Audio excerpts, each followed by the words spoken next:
The mist clung to the forest floor like smoke from a dying fire, and through it, Staff Sergeant Elena Vasquez could see the enemy convoy approaching exactly as intelligence had predicted. She had been motionless in the same position for 68 hours, her body becoming one with the rotting log she lay against, her ghillie suit so perfectly crafted that even the ravens had landed inches from her face without detecting her presence. Her finger rested against the trigger of her custom-built rifle, a weapon she had modified herself despite regulations forbidding such alterations. In 4 hours, if her calculations were correct, she would take a shot that would either end the war or end her career, possibly both. Before we jump back in, tell us where you're tuning in from, and if this story touches you, make sure you're subscribed, because tomorrow I've saved something extra special for you. Elena had never intended to become a sniper. Growing up in the farming community of Bakersfield, California, she learned to shoot because crop protection required it. Coyotes, wild boar, and other predators threatened her family's livelihood. And her father had taught her that every shot counted when you couldn't afford to waste ammunition. She could drop a running coyote at 300 yards before she turned 16, but that skill seemed irrelevant when she enlisted in the Army at 18. The recruiter saw a quiet girl from a farming family and immediately steered her toward communications. Nobody bothered to ask if she could shoot. Fort Braxton hummed with pre-dawn activity as Elena made her way to the communications center for another day of managing radio frequencies and satellite uplinks.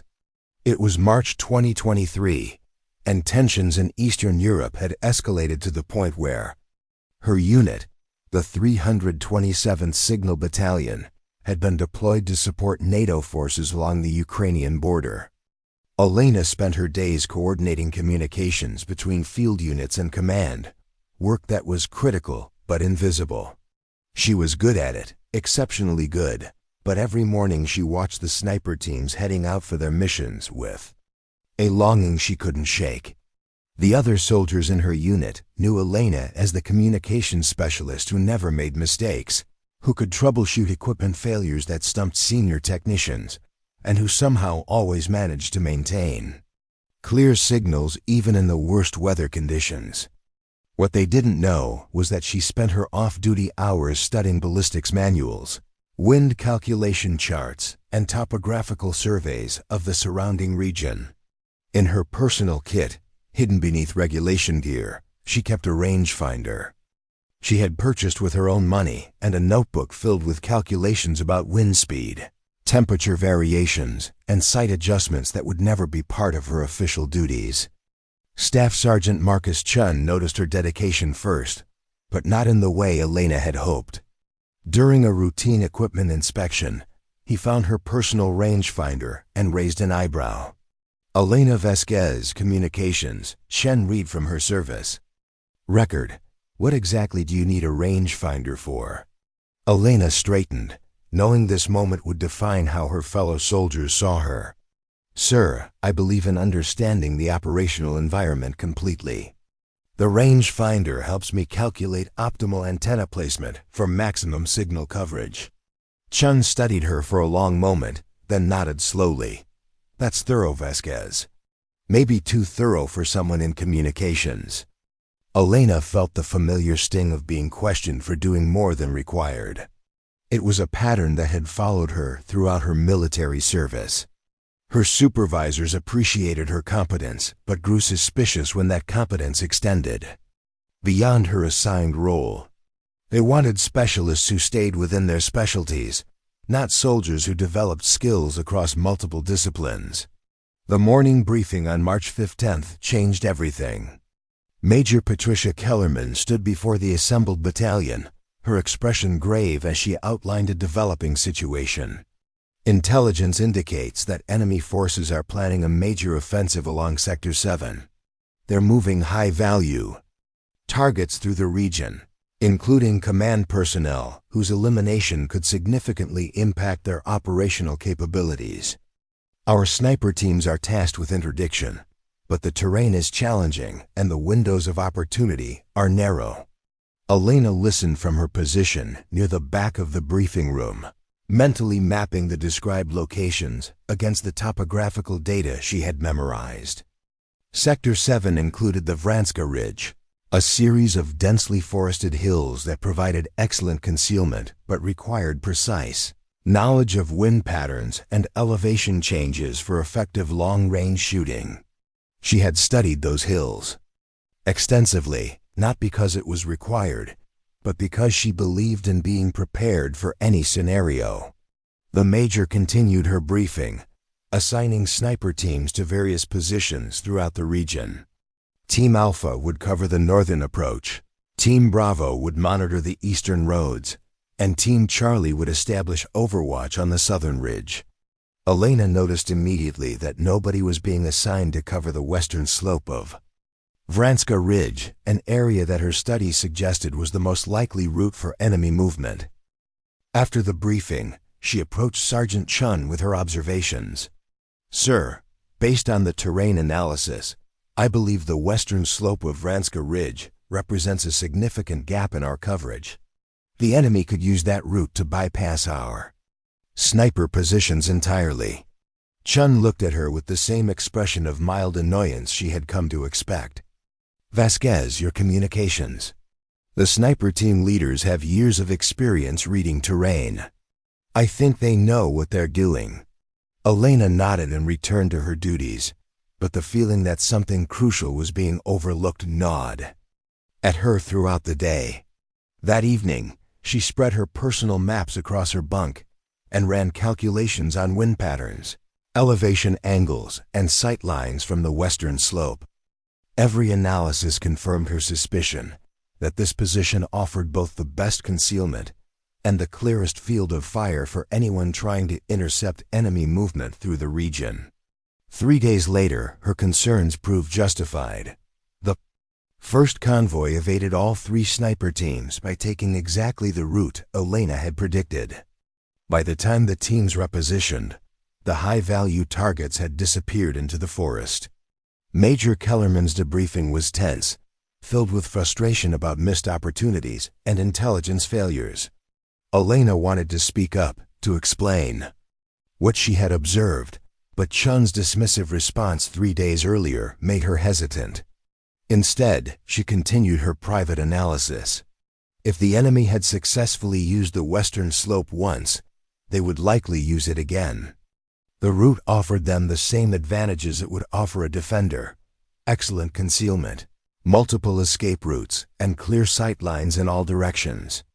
Elena began developing a plan, studying the timing of enemy movements, calculating optimal positioning, and identifying the specific location where an intercepting shot would be most effective. The planning consumed her off-duty hours. She analyzed satellite imagery, weather reports, and historical data about enemy movement patterns. She calculated distances, elevation changes, and wind compensation formulas.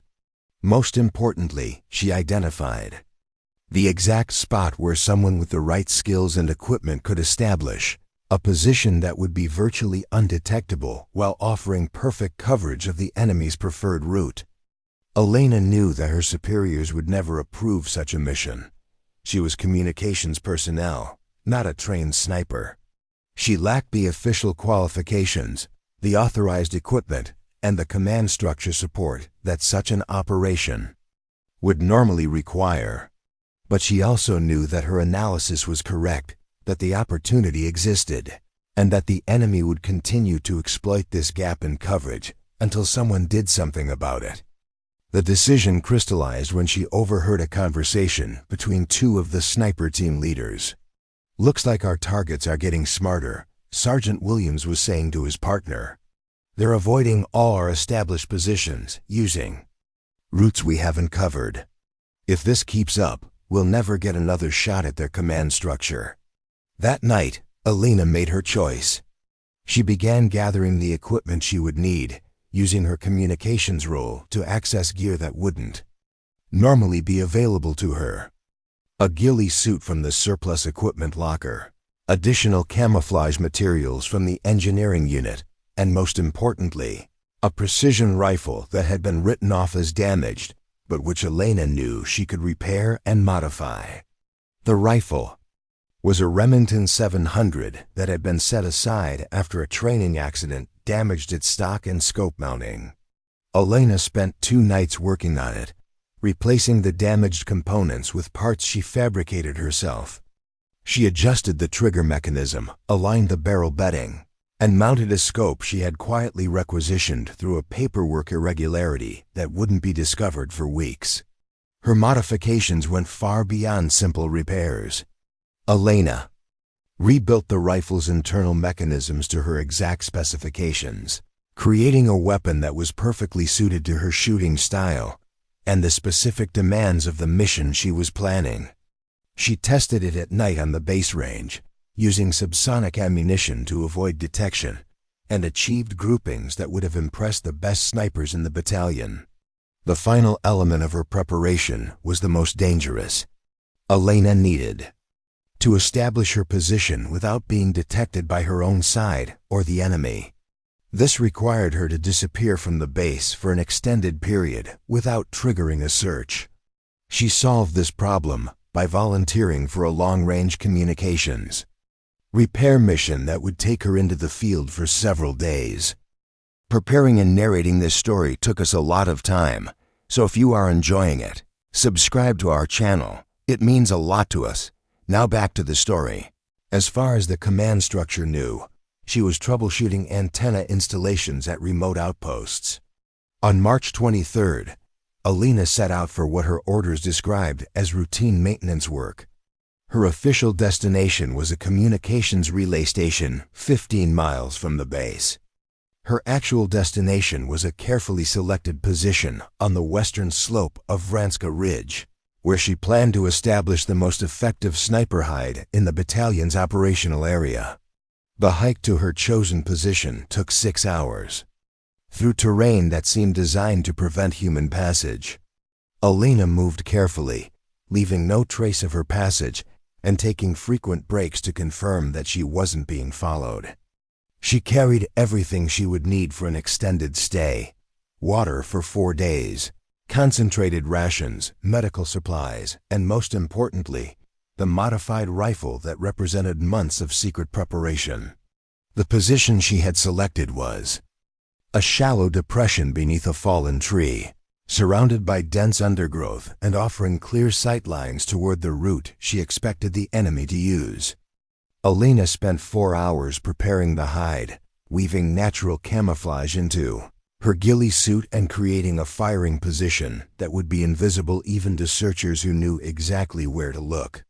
By sunset on March 23rd, Elena Vasquez had become invisible. She settled into her position and began the waiting that would define the next 72 hours. Her communications radio was set to monitor frequency, allowing her to track friendly forces without revealing her position. Her rifle was loaded and zeroed for the distances she expected to encounter.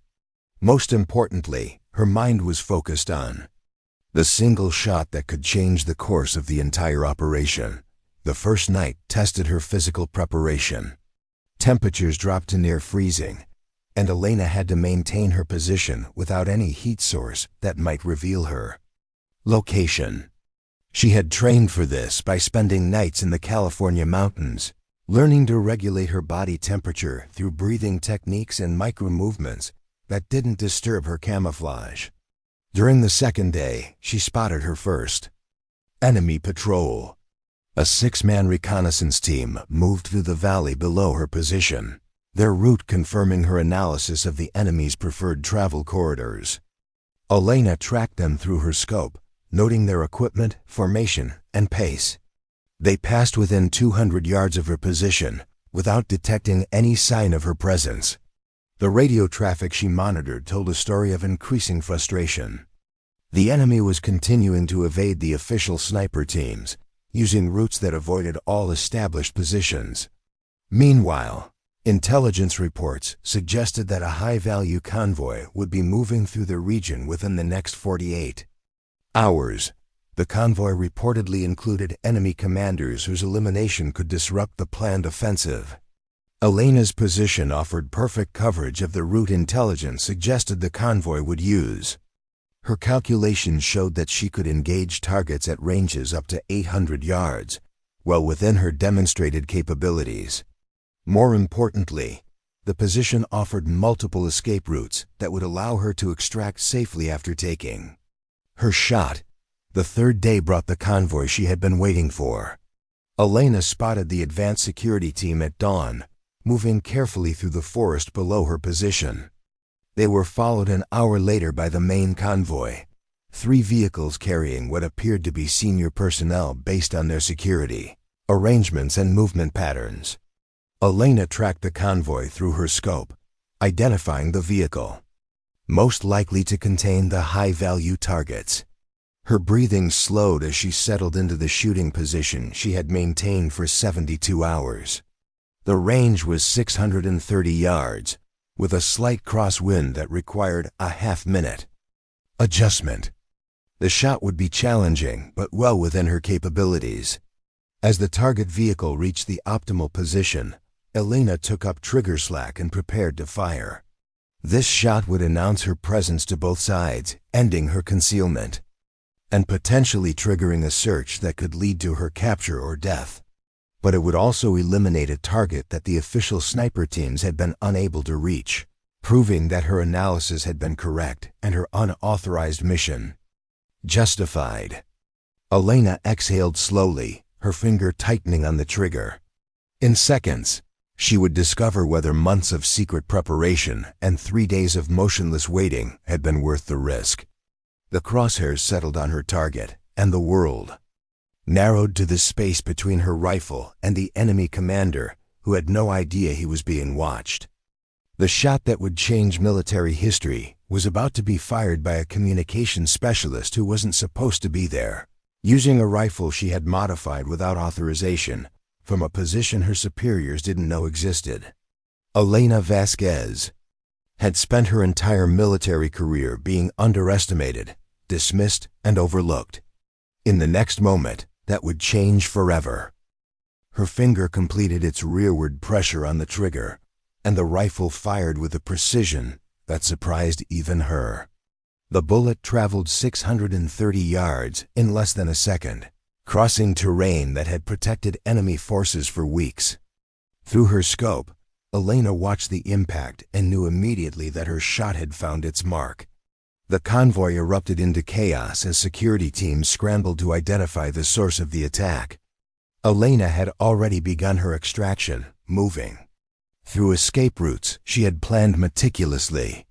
Behind her, the elimination of the enemy commander would disrupt the planned offensive and force a complete reevaluation of enemy strategy.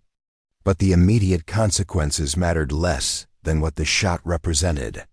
Elena had proven that expertise could develop outside official channels, that preparation could overcome institutional barriers, and that sometimes the most important contributions came from people nobody expected to succeed. As she moved through the forest toward her extraction point, Elena knew that her military career would never be the same. She had crossed lines that couldn't be uncrossed, demonstrated capabilities that couldn't be ignored, and achieved results that couldn't be dismissed.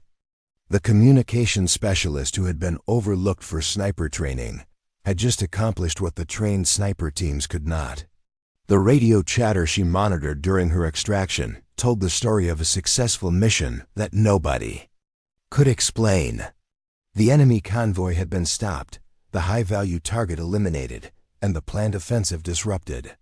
But as far as the official record showed, none of the authorized sniper teams had taken the shot. Elena reached her extraction point as the sun set on her 4th day in the field. Her communications repair mission was scheduled to end the following morning, giving her just enough time to return to base and resume her official duties. As far as anyone knew, she had spent the week troubleshooting equipment installations at remote outposts. The investigation into the mysterious sniper attack began immediately. Intelligence analysts tried to determine which enemy unit had turned against their own forces. Military police searched for evidence of unauthorized personnel in the operational area. Nobody considered the possibility that a communications specialist might have planned and executed the most successful sniper attack of the entire deployment. Elena returned to her communications duties the next morning, monitoring radio frequencies and managing satellite uplinks as if nothing had changed. But everything had changed. She had proven to herself that her capabilities extended far beyond her assigned role, that her months of preparation had been justified, and that sometimes the most important missions were the ones nobody authorized. The impact of her shot became clear over the following weeks. The enemy offensive that intelligence had warned about never materialized. Intercepted communications revealed confusion and disarray in enemy command structures. The elimination of their key commander had created a vacuum that disrupted their entire operational plan. Meanwhile, the official sniper team struggled to understand how their target had been eliminated from a position they hadn't covered. Their after-action reports acknowledged a significant gap in their analysis, exactly the gap Elena had identified weeks earlier. The success forced a complete reevaluation of sniper tactics and positioning throughout the theater. Elena watched these developments with satisfaction and growing frustration. Her shot had achieved exactly what she had predicted, but she couldn't claim credit without revealing her unauthorized mission. She remained invisible, her contribution unrecognized, while others struggled to understand what had happened. The frustration intensified when Major Kellerman announced new sniper training requirements for communications personnel. The mysterious attack had demonstrated the need for broader tactical knowledge throughout the unit. Elena found herself attending training sessions on skills she had already mastered, listening to instructors explain concepts she had been applying for months. During one of these training sessions, she couldn't resist demonstrating her capabilities. When the instructor asked for volunteers to attempt a challenging shot, Elena stepped forward. Her performance drew immediate attention from the sniper instructors, who peppered her with questions about her training background and experience. Elena deflected most of their questions, but her skills were too obvious to ignore. Sergeant Williams, one of the sniper team leaders, approached her after the session. "Vasquez, where did you learn to shoot like that?" Elena had prepared for this question. "Growing up on a farm, sir. Lot of practice with predator control." Williams studied her thoughtfully. "That kind of precision doesn't come from shooting coyotes. You've had advanced training somewhere." Elena maintained her composed expression. "Just practice, sir. Lots of practice."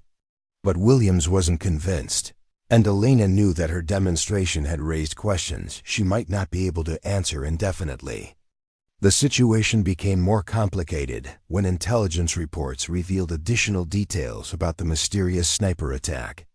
Ballistics analysis of the recovered bullet suggested modifications to standard military ammunition. The shooting position showed evidence of extended occupation, indicating careful planning and preparation. Most importantly, the shooter had demonstrated knowledge of enemy movement patterns that exceeded anything in the official intelligence briefings. Elena realized that her shot had created a puzzle that investigators were determined to solve. Every day brought new questions, new analyses, and new theories about the identity of the phantom sniper. The investigation was closing in on the truth, and Elena had to decide whether to reveal her role or continue hiding behind her communications specialist facade. The decision was made for her when Sergeant Chen approached her with a direct question. "Vasquez, I need to know where you were between March 23rd and March 26th. Elena had anticipated this moment. "I was on the communications repair mission to the relay station, sir." Chen nodded but didn't look satisfied. "The timings. Interesting. That repair mission placed you in the same general area where our mysterious sniper was operating." Elena felt her heart rate increase but kept her voice steady. "A lot of people were in that area, sir. It's a busy operational zone." "True," Chen replied, "but not a lot of people with your particular skill set." Elena met his gaze directly. "What skill set is that, sir?" "The skill set that let you outshoot our sniper instructors last week. Chen said quietly. The skill set that includes modifications to personal equipment, advanced knowledge of ballistics, and an unusual interest in terrain analysis for a communication specialist. The conversation hung in the air between them. Elena realized that Chen had been building a case against her, or perhaps for her. His questions were leading toward a conclusion that would force her to either confess or fabricate increasingly complex lies. She chose confession. "Sergeant Chen," Elena said carefully, "what would happen to someone who took unauthorized action that achieved mission objectives?" Chen considered the question. "That would depend on the action, the results, and the circumstances. Why do you ask?" Elena took a deep breath. "Because I think we need to have a different conversation." 20 minutes later, Elena found herself in Major Kellerman's office, facing the same kind of tribunal she had imagined during her 72 hours of waiting. But instead of anger or accusation, she encountered something unexpected: professional curiosity. Kellerman reviewed the evidence Chen had compiled, cross-referencing it with the ballistics reports and tactical analysis of the mysterious attack. The picture that emerged was undeniable. Elena Vasquez, communications specialist, had planned and executed the most successful sniper mission of the deployment, without authorization, support, or official recognition. "Vasquez," Kellerman said, "finally, you've created a significant problem for this command." Elena prepared herself for court-martial proceedings. "Yes, ma'am." "You've also solved a significant problem for this command," Kellerman continued. "The elimination of that enemy commander prevented an offensive that could have cost hundreds of lives." Elena didn't know how to respond to that. The major continued, studying Elena's service record. "Your file shows consistent excellence in communications, but nothing about advanced marksmanship or tactical planning. How do you explain this discrepancy?" Elena had rehearsed this explanation during her long wait in the forest. "Ma'am, I believe that being an effective soldier requires understanding all aspects of the mission, not just your assigned specialty. I developed additional skills because I thought they might be needed someday. They were needed. And you modified military equipment without authorization, conducted an unauthorized mission, and eliminated an enemy target that our official sniper teams couldn't reach," Kellerman said. "All while maintaining your regular communications duties and covering your absence with a legitimate repair mission." Elena nodded. "Yes, ma'am." Kellerman leaned back in her chair. "Vasquez, what you did was either the most impressive display of initiative I've seen in 20 years of service, or a serious breach of military discipline that should result in court-martial. Possibly both." The office fell silent. Elena waited for the decision that would determine her future.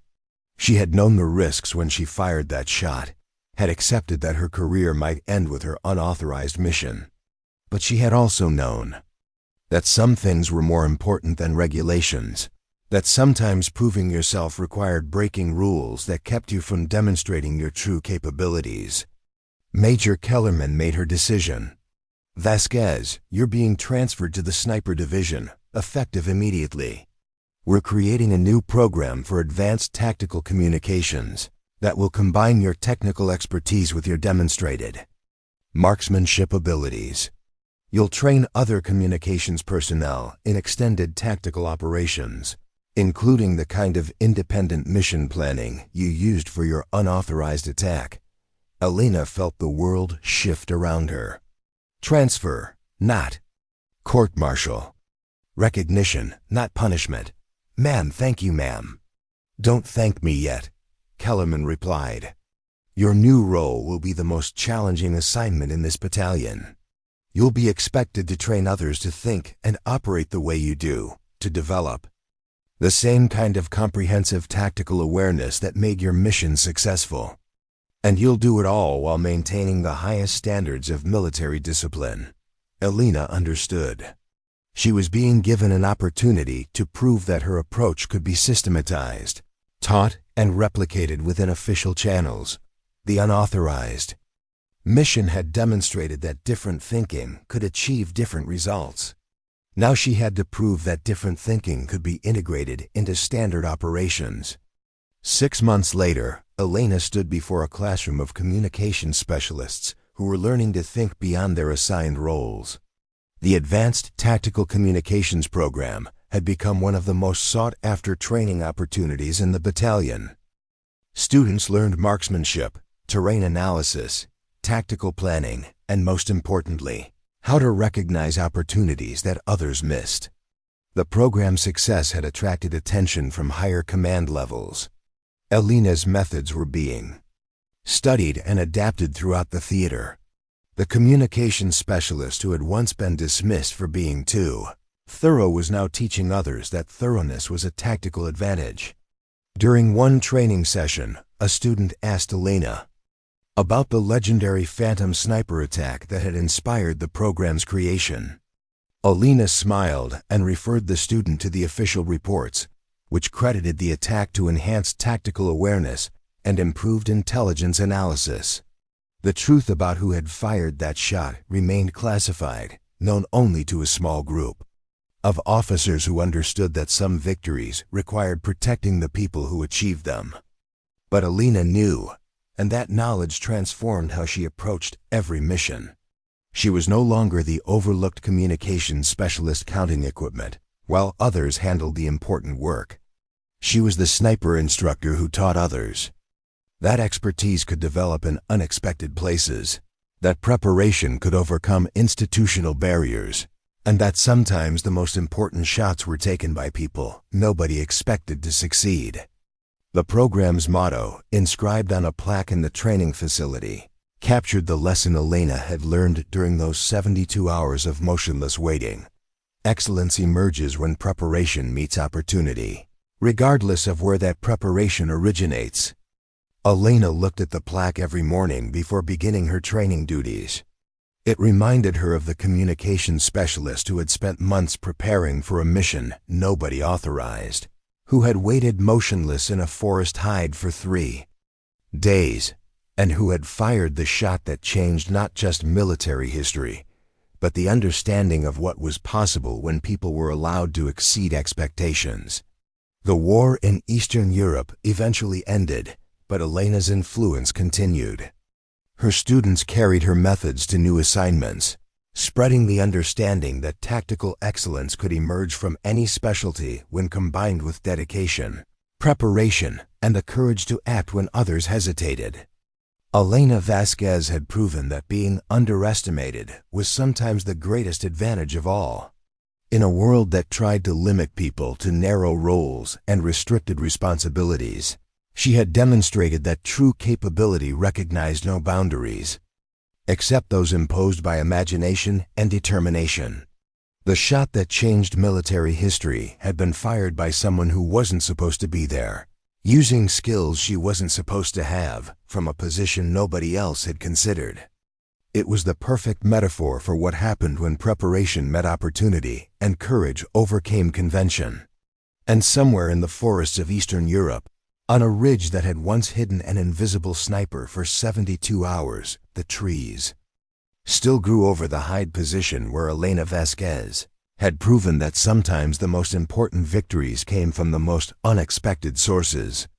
The interrogation room felt smaller than it actually was, its concrete walls seeming to press inward as Colonel Harrison studied the classified file spread across the metal table. Elena sat with perfect posture, her hands folded in her lap, watching the Colonel's face for any indication of what direction this conversation would take. 3 weeks had passed since her confession to Major Kellerman, and in that time, her unauthorized mission had become the subject of intense scrutiny from intelligence agencies she hadn't known existed.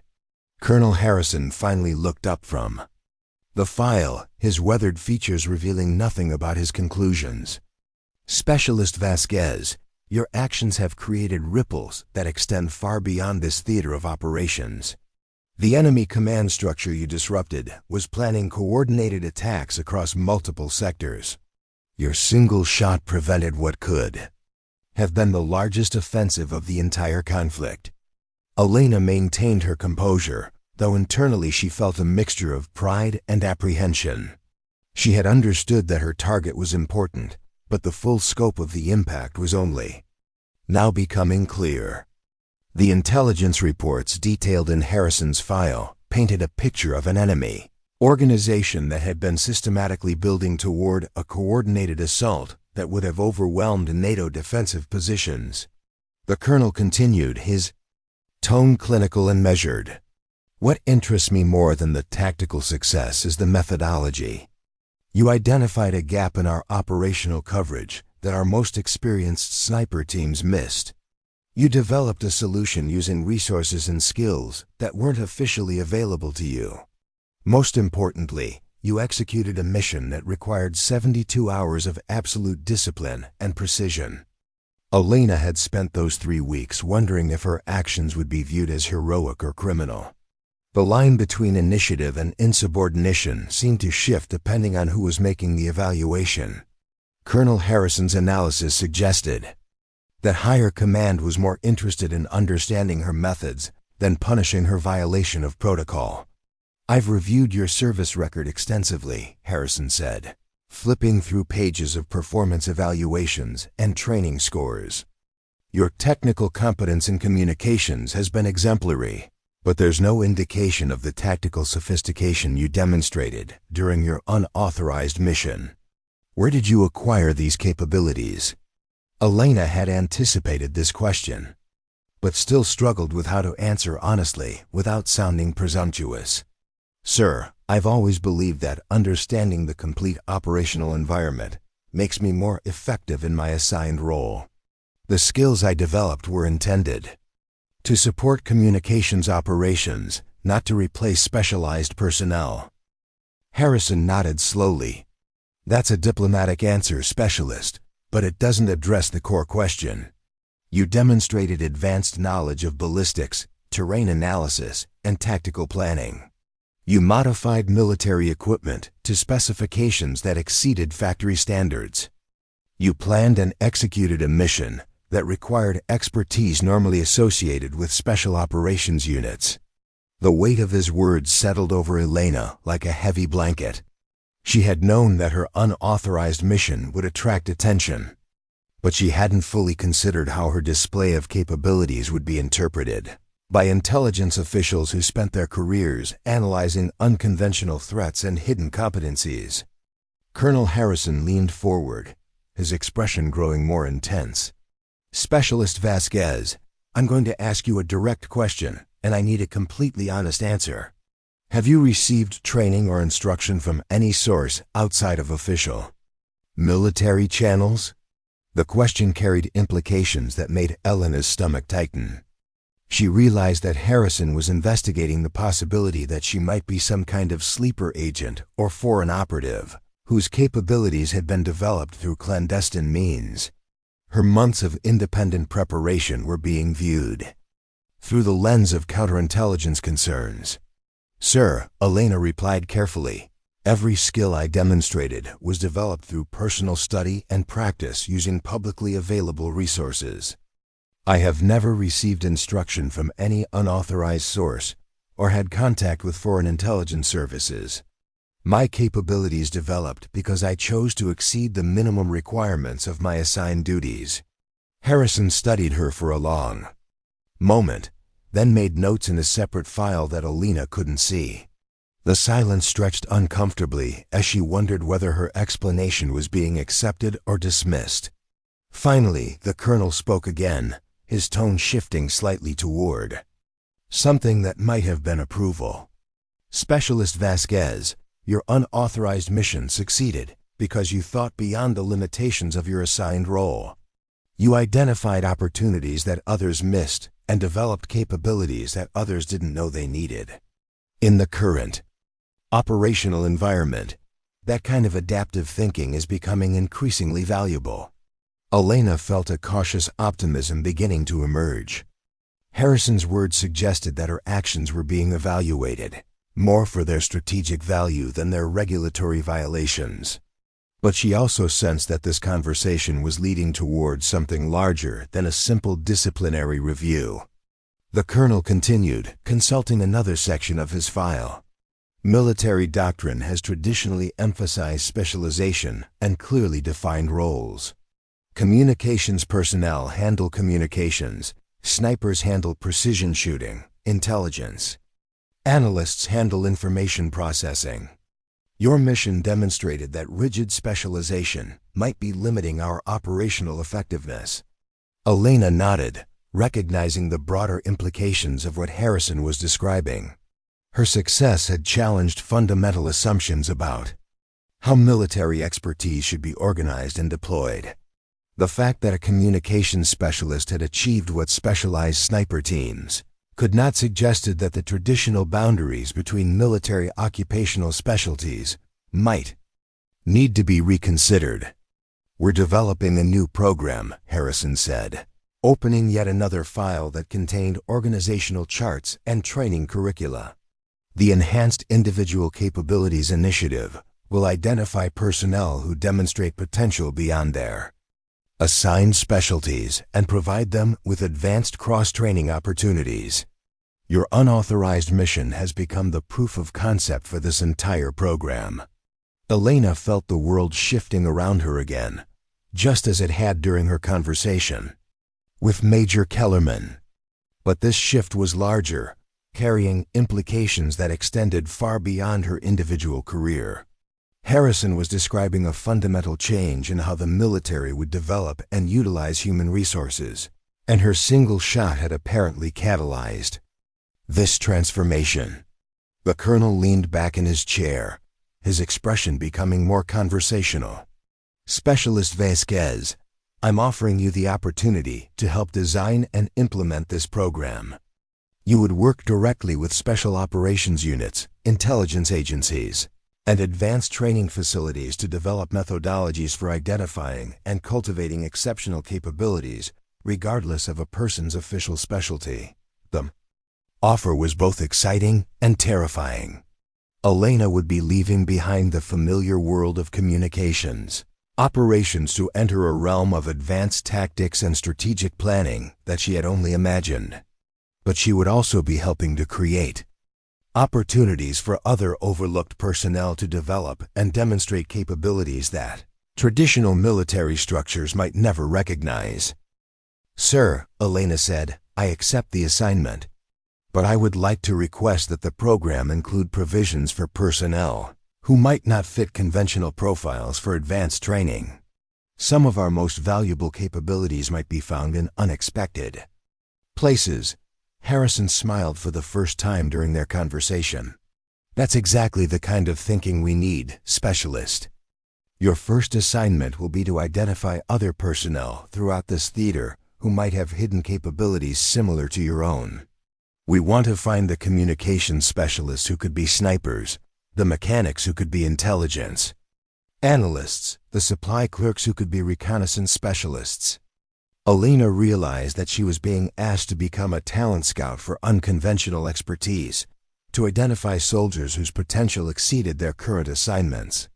It was a role that would require her to look beyond official performance metrics and career progressions to find the kind of dedicated preparation and adaptive thinking that had made her own unauthorized mission possible.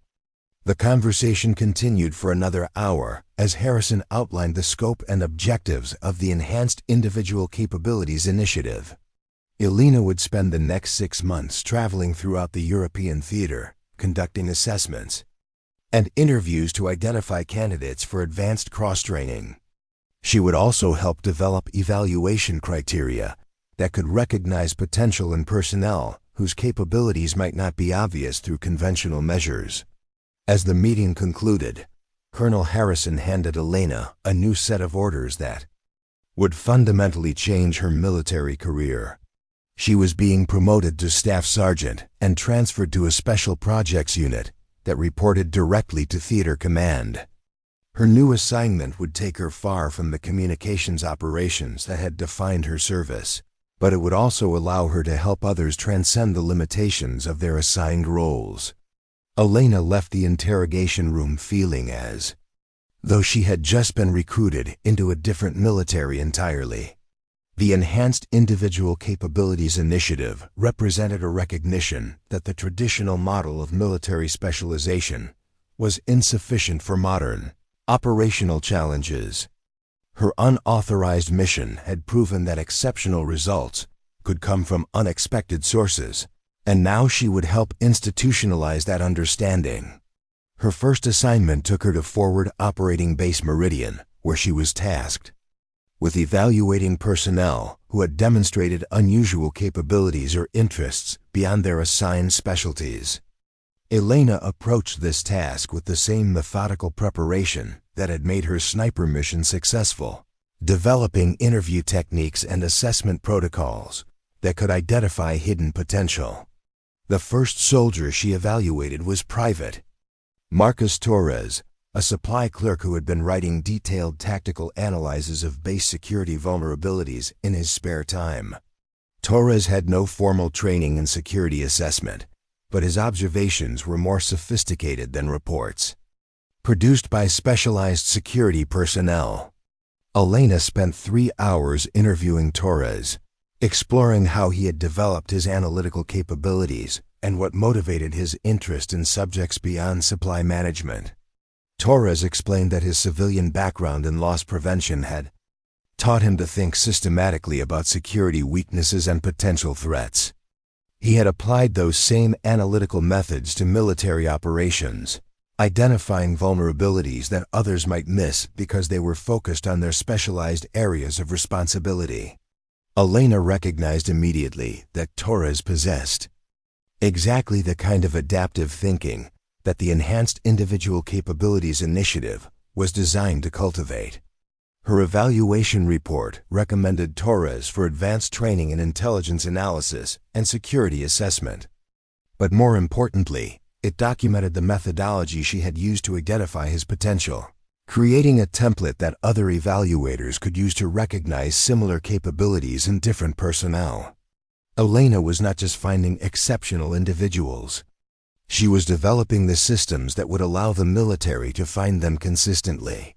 The second candidate was Corporal Sarah Kim, a vehicle mechanic who had been creating detailed technical modifications for battlefield equipment. Kim had redesigned communication arrays to improve signal strength, modified armor configurations to enhance protection, and developed maintenance procedures that significantly extended equipment lifespan.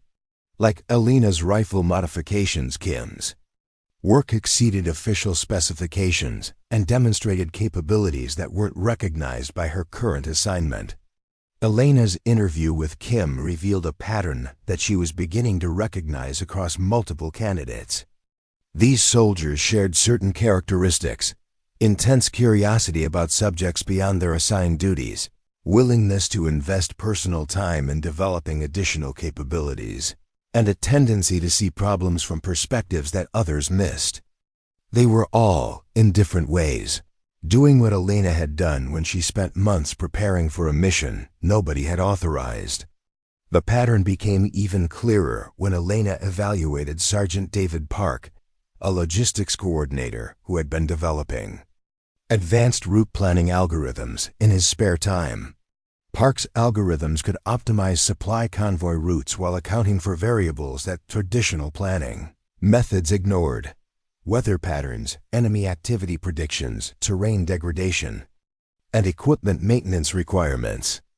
Park's work was so sophisticated that it had attracted attention from operations research specialists at higher command levels. But because he was officially assigned to basic logistics coordination, his innovations were being treated as interesting curiosities rather than potential game changers for supply operations. Elena's evaluation recommended Park for immediate reassignment to strategic planning roles where his algorithmic approach could be fully utilized. As Elena continued her assessments throughout the theater, she began to understand that the Enhanced Individual Capabilities Initiative was addressing a systemic problem in military human resource management.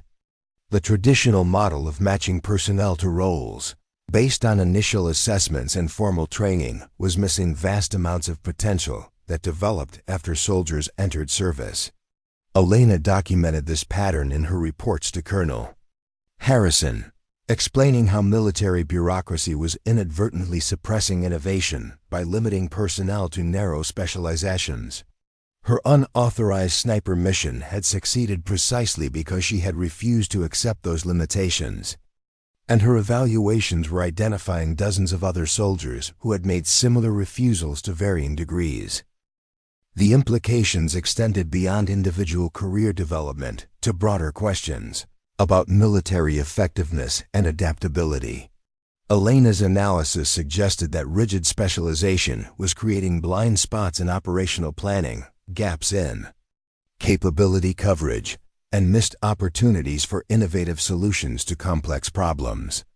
Her 6th month of evaluations culminated in a comprehensive report that identified 43 personnel candidates for advanced cross-training and recommended systemic changes to military professional development policies. Elena had not just found exceptional individuals. She had documented the organizational barriers that prevented their capabilities from being recognized and utilized effectively. Colonel Harrison's response to Elena's report exceeded her expectations. The Enhanced Individual Capabilities Initiative was being expanded into a theater-wide program, and Elena was being promoted to Sergeant First Class, with assignment as the program's chief evaluation specialist. She would spend the next year training other evaluators and developing standardized protocols for identifying hidden potential throughout the military. But the most significant development was the creation of the Adaptive Operations Unit, a specialized formation that would be staffed entirely by personnel identified through Elena's evaluation process. These soldiers would receive advanced cross-training in multiple specialties and would be deployed on missions that required the kind of innovative thinking that Elena had demonstrated during her unauthorized sniper operation. Elena found herself assigned as the senior non-commissioned officer for the Adaptive Operations Unit, responsible for developing training programs that would help conventionally specialized personnel learn to think and operate across traditional boundaries. It was a role that required her to systematize the intuitive approaches that had made her own mission successful. The training programs she developed emphasized the same principles that had guided her preparation for the unauthorized sniper mission: comprehensive environmental analysis, creative problem-solving, and willingness to exceed minimum requirements. But Elena also had to teach something more subtle: how to recognize opportunities that others missed and how to develop capabilities that weren't officially required. The first class of adaptive operations personnel included Marcus Torres, Sarah, Kim, and David Park, along with 20 other soldiers who had been identified through Elena's evaluation process.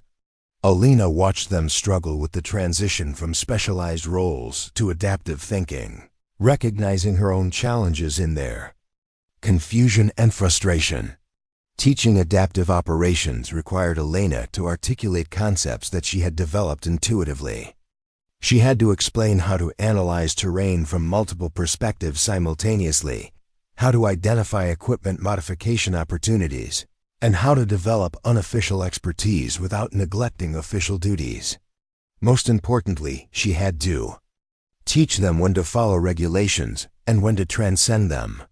The breakthrough came during a field exercise that Elena designed to replicate the decision-making challenges she had faced before her unauthorized mission. Students were presented with a scenario where conventional approaches were insufficient and were required to develop innovative solutions using available resources and unofficial capabilities. Torres surprised everyone by developing an intelligence gathering method that combined supply chain analysis with psychological profiling. Kim created communication equipment modifications that provided capabilities normally associated with specialized electronic warfare units. Park designed logistics support plans that enabled operations in terrain that was previously considered inaccessible. Elena watched these soldiers exceed their previously defined limitations and realized that she was witnessing the same transformation that had occurred in her own thinking months earlier. The Enhanced Individual Capabilities Initiative was not just identifying exceptional personnel. It was teaching ordinary soldiers how to become exceptional. The success of the training program attracted attention from special operations, commanders who had been searching for personnel capable of thinking beyond conventional tactical frameworks. Elena found herself briefing generals and colonels about methodologies for developing adaptive capabilities, explaining how her unauthorized sniper mission had revealed principles that could be systematized and taught.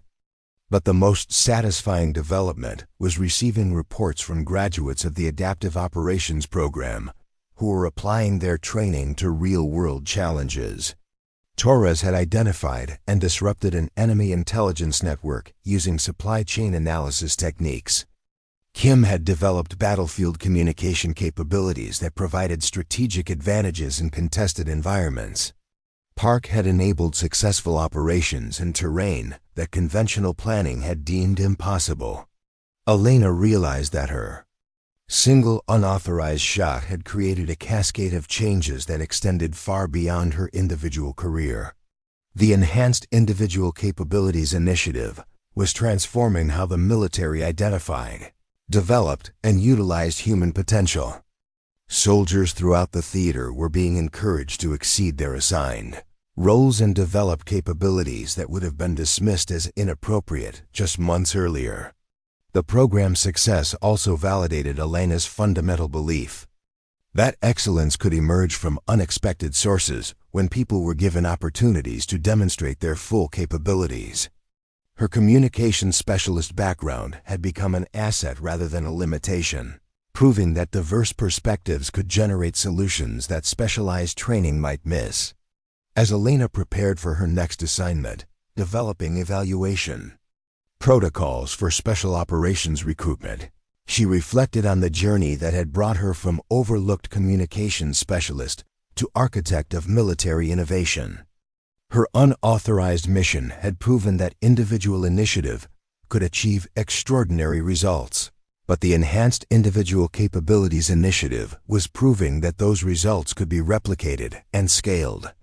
The military was learning that its most valuable capabilities might be hidden in personnel whose potential exceeded their current assignments. Elena's shot had not just eliminated an enemy commander. It had eliminated assumptions about the limitations of human potential within military organizations. The transformation was still in its early stages, but Elena could see its ultimate direction. The Enhanced Individual Capabilities Initiative would eventually create a military force where every soldier was encouraged to develop capabilities beyond their specialty, where innovation was valued over conformity, and where exceptional results could emerge from any source willing to exceed minimum expectations. Elena looked forward to continuing this transformation, knowing that her unauthorized mission had become the catalyst for changes that would affect military operations for decades to come. She had proven that being underestimated was sometimes the greatest advantage possible, and now she was teaching others how to transform that same underestimation into strategic advantage. The communications specialist who had fired the shot that changed military history was now changing military culture itself, one exceptional soldier at a time. The war room at Pentagon headquarters buzzed with an energy that Elena had never experienced. During her years in field operations, maps covered every available surface. Digital displays showed real-time intelligence feeds from multiple theaters, and senior officers from every branch of the military gathered around tables laden with classified documents. Elena stood near the back of the room, still adjusting to her new role as Senior Technical Advisor for the Global Adaptive Operations Program, watching generals and admirals debate strategies that would shape military doctrine for the next generation. 2 years had passed since her unauthorized sniper mission, and the ripple effects of that single shot continued to expand in ways she had never imagined. The Enhanced Individual Capabilities Initiative had evolved into a comprehensive transformation of military personnel development, and Elena found herself at the center of discussions that would determine how armed forces worldwide would identify train, and deploy human talent in an increasingly complex global security environment.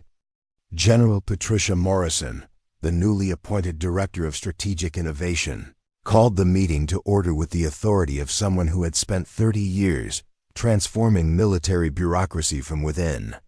Today we finalize the implementation plan for Project Renaissance, Morrison announced, her voice carrying across the room with practiced command presence. This initiative will fundamentally change how we approach human resource development across all military services. Elena listened as Morrison outlined the scope of Project Renaissance, a global program that would extend the principles of adaptive operations training to military forces and allied nations. The project represented the culmination of 2 years of research, experimentation, and refinement based on data collected from soldiers who had graduated from Elena's original training programs. The statistics were compelling. Personnel who had completed adaptive operations training demonstrated 40% higher mission success rates compared to conventionally trained specialists. More importantly, they showed significantly improved ability to respond effectively to unexpected situations and develop innovative solutions to complex operational challenges. But Elena understood that the true significance of Project Renaissance extended beyond performance metrics. The program represented recognition that military effectiveness in the modern era required personnel who could think beyond the boundaries of their assigned specialties, who could adapt to rapidly changing circumstances, and who could develop capabilities that traditional training programs might never address. Admiral Richardson, the Navy's representative to the Strategic Planning Committee, raised concerns that Elena had encountered repeatedly during the program's development. Admiral Richardson's voice carried the skepticism of someone who had built his career within traditional military structures. We're discussing fundamental changes to training methodologies that have served us effectively for decades. What evidence do we have that these adaptive operations concepts will maintain military discipline and command authority? Elena had been anticipating this question for months. The tension between innovation and military discipline represented one of the core challenges in implementing adaptive operations programs. How do you encourage soldiers to think beyond their assigned roles while maintaining the chain of command structure that military effectiveness required? General Morrison gestured toward Elena, indicating that she should address the Admiral's concerns. Sergeant First Class Vasquez has been developing protocols that balance adaptive thinking with military discipline. Elena, please brief the committee on your findings. Elena stepped forward, feeling the weight of attention from officers whose decisions would affect hundreds of thousands of military personnel worldwide. Admirals and generals who had been abstract figures in organizational charts were now looking directly at her, expecting insights that would justify the massive investment of resources that Project Renaissance represented. Admiral Richardson. Elena began, her voice steady despite the magnitude of the moment. Our research indicates that adaptive operations training actually strengthens military discipline rather than undermining it. Personnel who understand the broader context of their missions demonstrate greater commitment to achieving objectives, even when those objectives require them to exceed their originally assigned roles. She gestured toward a display that showed mission success data from the past 18 months. The evidence suggests that soldiers who are trained to think adaptively are more likely to follow orders effectively because they understand how their individual actions contribute to larger strategic objectives. Traditional training focuses on compliance with specific procedures, while adaptive training emphasizes achieving mission objectives through whatever means are most effective. Elena could see skepticism in several faces around the room, but she also noticed nods of understanding from officers who had experience with special operations and unconventional warfare.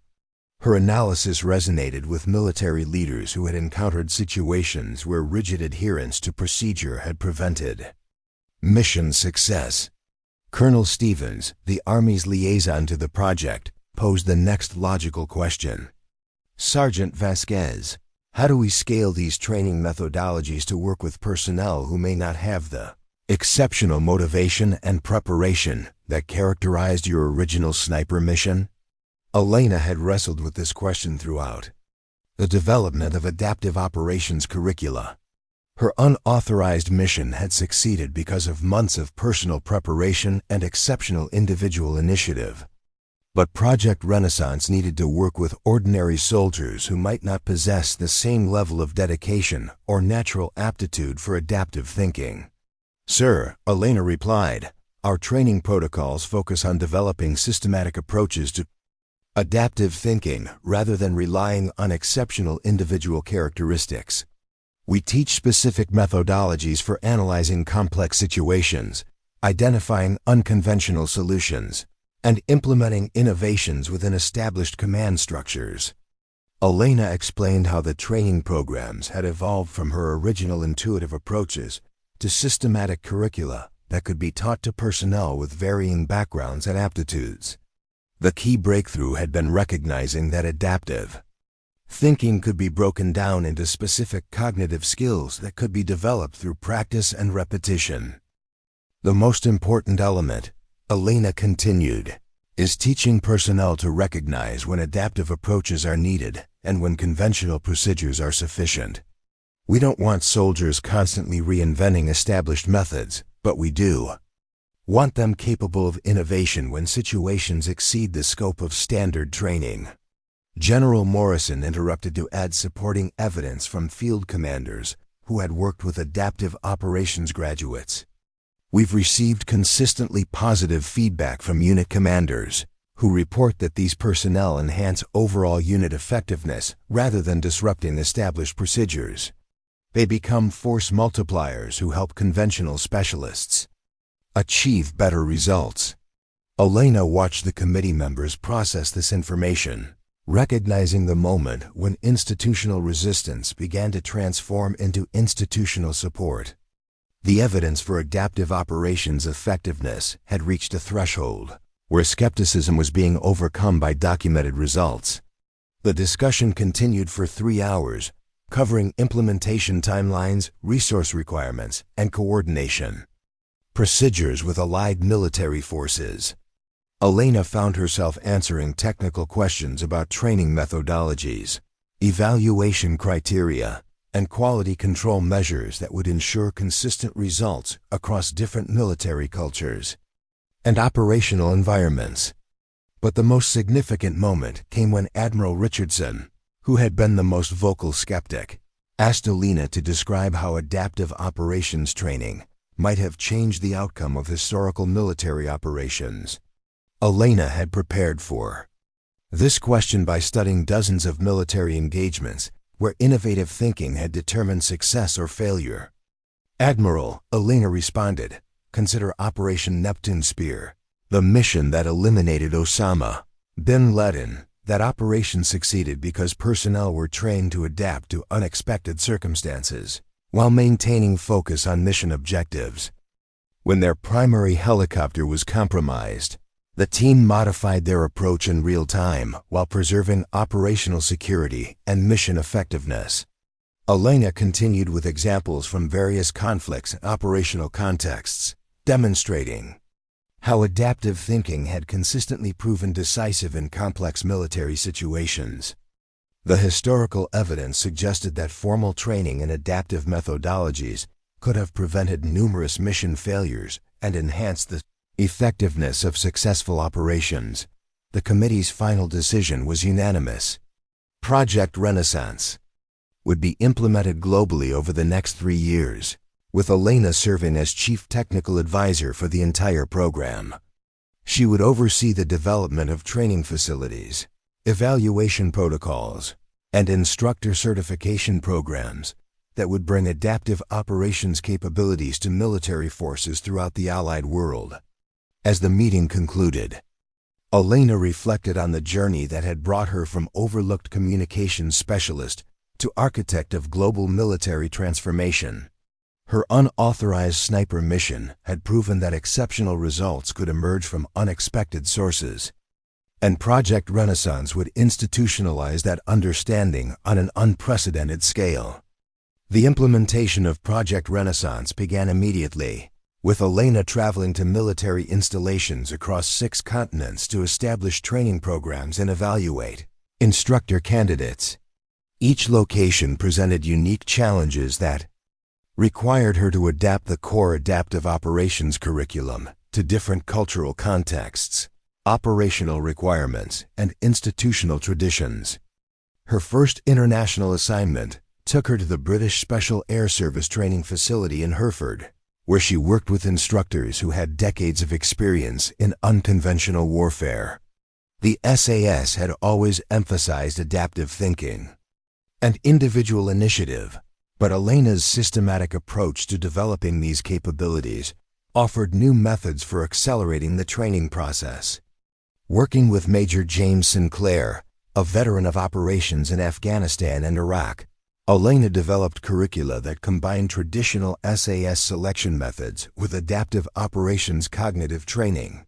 The result was a program that could identify and develop exceptional capabilities more efficiently than conventional approaches while maintaining the rigorous standards that made SAS personnel globally respected. Major Sinclair initially approached Elena's methods with the polite skepticism that characterized British military professionalism, but his attitude changed dramatically after observing the first class of adaptive operations graduates. These personnel demonstrated capabilities that exceeded what traditional training had achieved, while maintaining the discipline and operational effectiveness that SAS reputation required. Elena's next assignment took her to the French Foreign Legion training facility in Albania, where she encountered an entirely different military culture that emphasized brotherhood, tradition, and individual resilience. Adapting her training methods to Legion culture required Elena to understand how adaptive thinking could be integrated with institutional values that had remained unchanged for generations. Working with Commandant Pierre Dubois, Elena developed training protocols that emphasized adaptive operations as extensions of traditional Legion values rather than replacements for them. The program taught Legionnaires to apply their legendary individual resilience to cognitive challenges, developing problem-solving capabilities that enhanced rather than threatened unit cohesion and institutional identity. The success of these international programs validated Elena's belief that adaptive operations principles could be applied across different military cultures while respecting their unique characteristics and traditions. But the most significant test came when she was assigned to work with military forces in developing nations where resource constraints and operational challenges exceeded anything she had encountered in Western military establishments. Her assignment to the Kenyan military took Elena to training facilities where instructors worked with minimal equipment, limited technological support, and personnel who came from educational backgrounds that varied dramatically from those of soldiers in developed nations. Elena had to develop training methods that could achieve adaptive operations objectives using resources that would be considered inadequate by Western military standards. Working with Colonel Samuel Kiprich, Elena discovered that resource constraints actually enhanced certain aspects of adaptive operations training. Personnel who learned to achieve mission objectives with limited equipment developed problem-solving capabilities that exceeded those of soldiers who had access to sophisticated technological support. The Kenyan program became a model for implementing adaptive operations training in resource-constrained environments, demonstrating that the core principles could be effective regardless of technological or financial limitations. Elena's methods proved that adaptive thinking was fundamentally about cognitive flexibility rather than technological sophistication. As Project Renaissance expanded globally, Elena found herself managing training programs that affected hundreds of thousands of military personnel across dozens of nations. The administrative and logistical challenges were enormous, But the results exceeded every projection that had been made during the Pentagon planning sessions.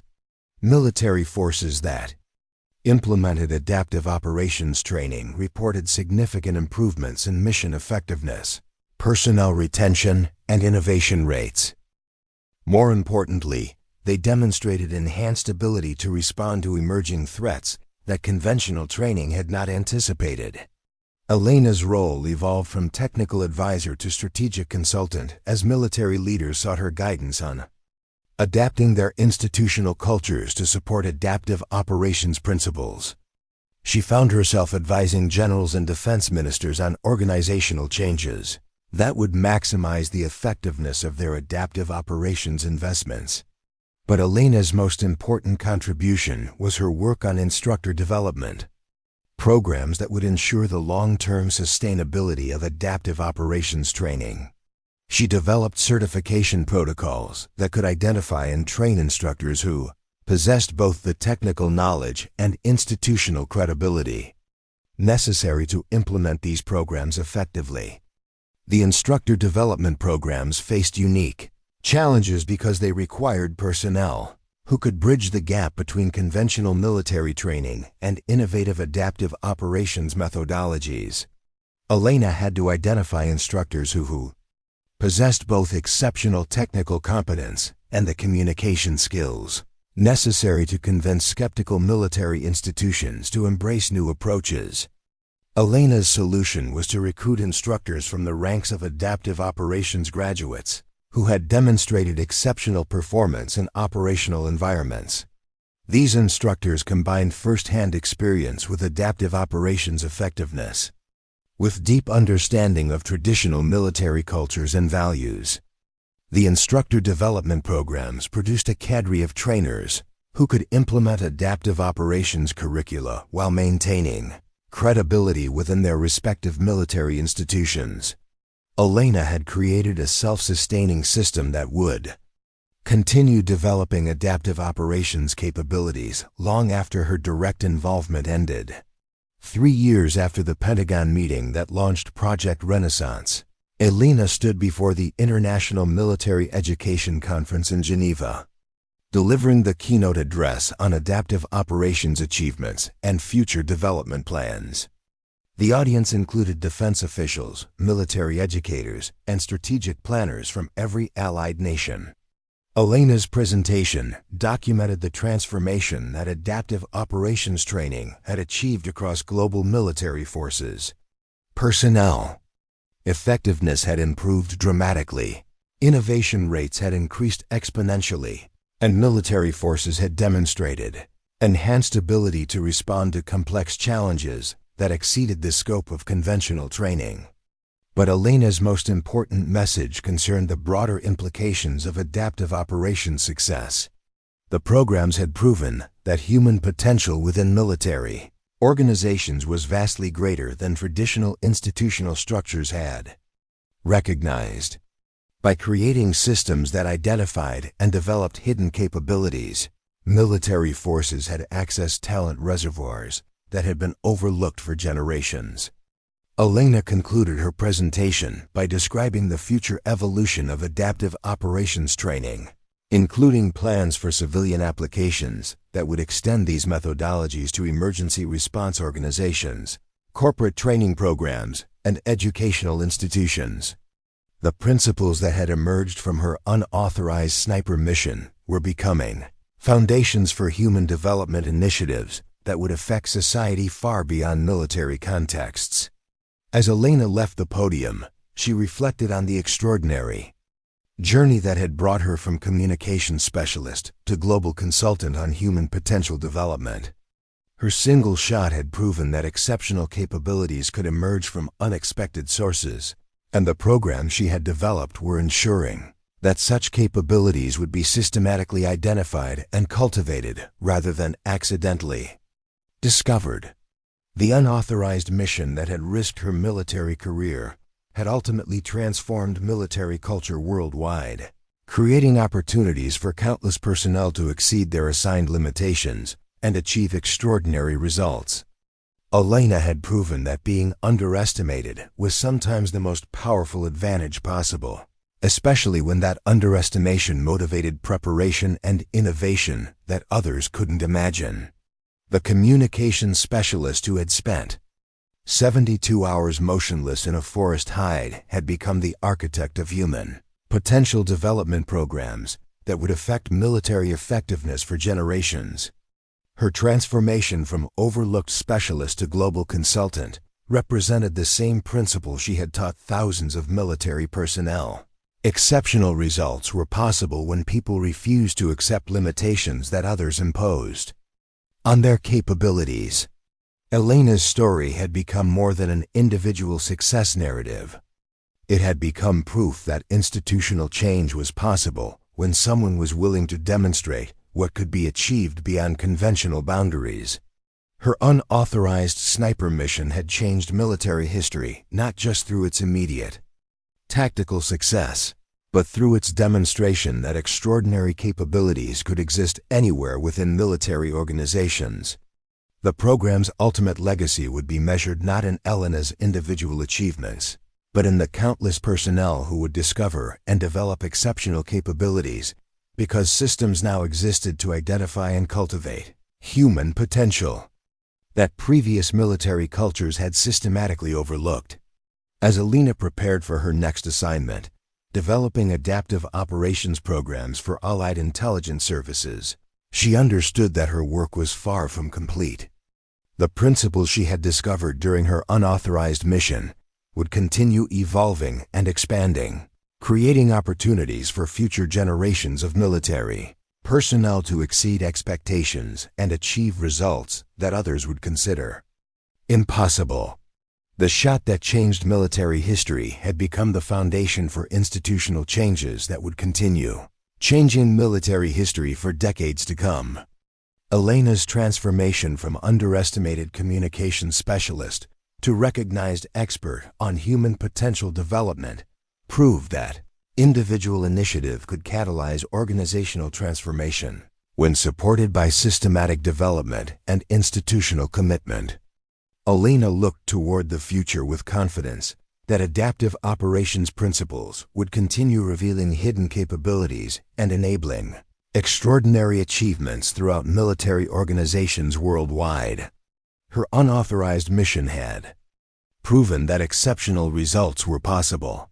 Her subsequent work had proven that such results could be systematized, taught, and replicated on a global scale.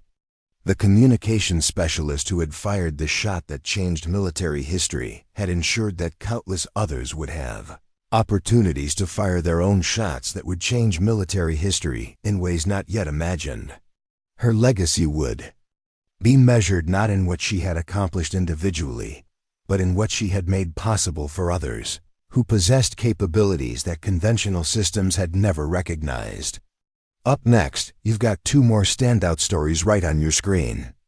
If this one hit the mark, you won't want to pass these up.